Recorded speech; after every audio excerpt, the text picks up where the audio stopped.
once again puts the focus on the Georgia Department of Family and Child Services.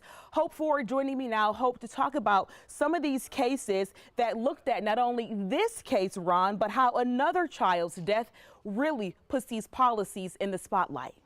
Emani's grandmother, Robin Moss, filed a lawsuit against DFACS accusing caseworkers of being aware of deteriorating conditions at the home. The lawsuit states, quote, a proper DFACS investigation more likely than not would have prevented Emani's deprivation and murder. I asked Prosecutor Latonia Hines during a chat on our 11 Alive Facebook about how lawsuits against DFACS rarely receive a judgment. It may not be about getting a judgment against them as much as you want to see that they actually change some policy. DFACS did change their policy after the death of Emani Moss. In 2016, the agency committed to sending a caseworker almost every time a family member was accused of maltreatment. Still, there remains instances of DFACS failing to follow up on cases where a child would later die. In 2018, Reygan died due to neglect and malnutrition. The 2-year-old weighed 14 pounds and was found with no food in her stomach and feces in her hair. Reygan's mother was later charged with her murder. DFACS admits in its own files the case was not fully assessed and follow-up visits were not done. Reygan died 4 years after Emani and 2 years after DFACS changed their policy. And just like the case of Emani, Reygan's grandmother and family tried to get custody of her but were denied. And we all really want DFACS to pay for this.